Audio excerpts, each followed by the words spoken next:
Good morning. So, I've been talking about dialectics in the last few videos, and I'm sort of hoping around now you'd be starting to get a better understanding of nature and how nature works. A better understanding of nature, thesis, antithesis, and synthesis. You can get used to that because you're going to hear it over and over again. Because when I'm finished explaining what the countries, this comes back to an individual level. Because again, the important thing to remember is that nature is a series of recurring patterns. This, like the Fibonacci sequence, it's a recurring pattern that can be seen throughout nature. And then you can take this pattern. I saw someone took the Fibonacci sequence the other day and encoded it into the music. It's quite nice, but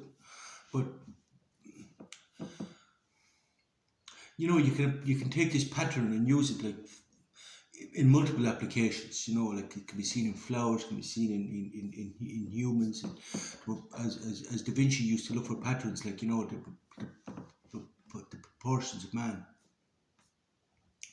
But anyway, we'll continue on with our understanding of nature and the practical application of philosophy. I met a girl here yesterday morning. We were talking about, she studied philosophy before, and we were talking about dialectics and Bulgaria and all this, and I learned a lot about Bulgaria that I didn't know. I got a very different perspective on Bulgaria, because sometimes, you think it is how you think it is, but yeah, when you get a different perspective, you say, oh yeah, that's true, but she is Bulgarian. I'm not. I'm only here 2.5 years. She's here all her life. Like I was holding Orthodox Christianity for accountable for a lot of Bulgarian culture, and not that I call it toxic masculinity, because that's one of the reasons I really, really like Bulgaria is men are still men here. I mean, we haven't got Nietzsche's last man here. Everybody's not on Prozac and everybody's not depressed. Do you know what I mean? They like to enjoy life, and they like to. It's a very nice culture. Yeah, it's a very nice culture. But you know what I'm saying. But for example, their tolerance for homosexuality, and definitely their tolerance for trans would be quite low, like at the moment, because it's quite low because well I held Orthodox Christianity accountable for this, but she was saying no, it's that wouldn't be so, because it's more, she said, people are more atheist now. She said she thinks that's the Russian influence. She said the majority of people now are atheist, like God is dead. And I said, oh, that would be Marx. Now, I don't know how I forgot about Marx, but I did, because this is the communist influence, isn't it? Marx, is the dialectical materialism. Basically, there is no God. It's unto us. It's man unto himself. You know what I mean? It's sort of like existentialism, but there is no God. You're on your own, and no one's coming to save you. And this is Marx. Like Marx would have said, religion is the opiate of the masses, which now makes a dialectic. So now, as I said, oh God, I completely forgot. This would be Marx, like the communist influence. Like this would be Marx's theory. Like, the most famous philosophy in the Balkans is Slavoj Zizek, and I used to keep saying about Slavoj Zizek, but his whole perspective is very superficial. Do you know what I mean? Like, there's no metaphysics in it. And now I understand why there's no metaphysics in it. Sure, it's Paul Stephen Marx's theory, like he's all Marx. There is no metaphysics. As far as he's concerned. That's why he's flat out blaming fucking everybody, and like, there's no absolute idealism. Do you know what I mean? And that's why that's why his perspective is so superficial. There's no excuse for Peterson, because he as far as Peterson's concerned, he's Christian. Like, but he's still he's still at a superficial level. But there would be for Zizek, like, because, like, well, it's Marx's theory, like, but yeah, so. But then, as I said, no, I said, oh yeah, completely forgot about Marx. But then I said, we can't discount Orthodox Christianity, because, as Hegel said, you're not just a culmination of your conceptual ideas, you're a culmination of your ancestors' conceptual ideas because of epigenetics. And I said, you're surrounded by monasteries. I said, there's one over there, there's one over there, there's one up there. And she says, yeah, but that's ages ago. And I says, yeah, but epigenetics, like. So really what we have here is a dialectic. It's thesis, antithesis. And what we actually have now in Bulgaria is a synthesis from this dialectic. But we have what we have, but Bulgarians are, as she compared them, sort of like Germany, like they want to be the Aryan race, they want to be the biggest, most powerful.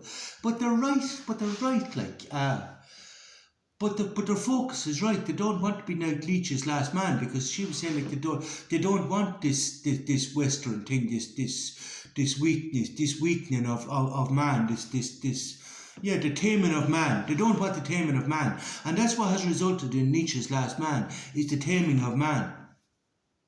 And it's very important to remember that that's what has led to this weak society, the taming of man. And basically here in the Balkans, they don't want the taming of man. And I have to say they're 100% right. They're 100% right. But then when you look at the dialectics, you have to understand something. And that's the nature of the game and how things work. And I'm always talking about the nature of the game. But let's look at the nature of the game. For example, I had one girl here the other night who was trying to tell me, she wasn't trying to tell me, she did tell me, that Macedonians have an identity crisis, that they're actually Bulgarians.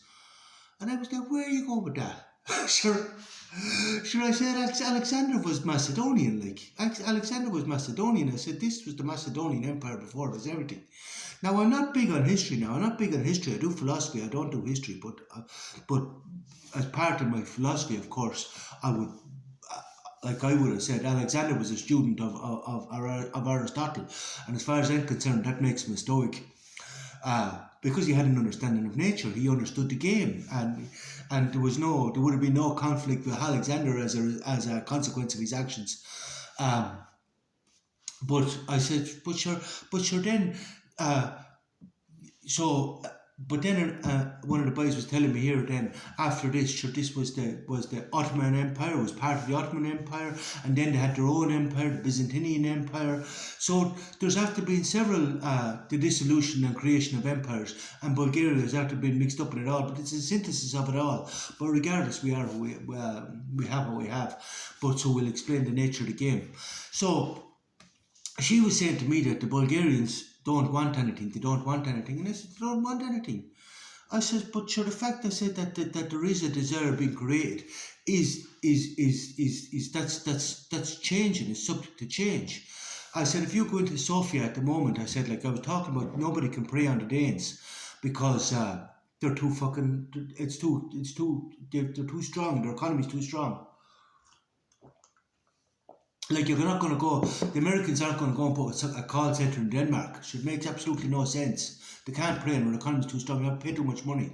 So it makes no sense. But they can prey on the likes of Bulgaria. And they can prey on the likes of Bulgaria because it's poor here. We're poor, like, well, relatively poor. It's strengthening up now as a result of American imperialism, but we were relatively poor. Like, it was one of the most attractive things about Bulgaria when it came here first. Everything was cheap. And everything was cheap, but then I suppose the fags and beer is still cheap, and I still appreciate that about Bulgaria. But I better hurry on with this. But the thing is, this makes them pray, and this is what I explained to her. This makes them pray, because as I said, like,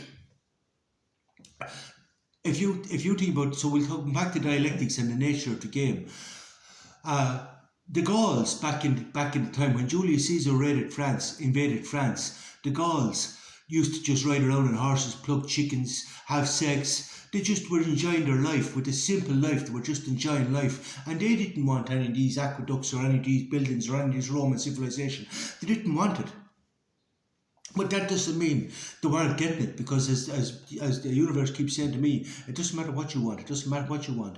Change is the only constant, and you can't stop progress. Now, the fact that they didn't want it means that they weren't evolving, they weren't moving forward. So, hello Romans. So the Romans come and slaughter half them and change civilization. They build roads, aqueducts, lovely buildings, everything else. So we move forward with what you call civilization. But this is, back to dialectics, this is a transformation of quantity into quality. So transformation, so slaughter half them, then there's a synthesis from the Romans and the Gauls, and then we have a new society, and this is dialectics. Now, so we'd have the same then when Alexander was coming across came all the way across as far as India. Bulgaria would have been a part of that. Turkey would have been a part of that, the whole Macedonian Empire. But he brought Hellenistic culture, Greek culture, which was food, philosophy, wine, a different lifestyle completely, but a Hellenistic lifestyle, including Hellenistic philosophy. So this would have been moving forward in civilization. And it doesn't matter what these people, sorry Alexander, we don't want that culture. Who gives a fuck what you want? They were just fucking steamrolled. Now, if you try to stand in the way of change, you end up like the Indians. You'll just be fucking wiped out, because they clung to their traditional culture for dear life. They didn't play the game very well. So they were just wiped out. And you can try and cling to traditional culture as much as you want, but you'll be just steamrolled. Or you can move. You can play the game. You can move and determine the nature of change. But the main thing to remember, as I was talking to a lad here the other night, and we're talking about European Union and the benefits of the European Union, how nice it is to be able to move around Europe without borders, everything else. And I says, yeah, but at the same time, I says, you still have to keep your sovereignty, because at state level, I says, it's as easy to lose yourself as it is to lose yourself at an individual. Now, we'll come to dialectics in the individual, but let's just stay at a state level.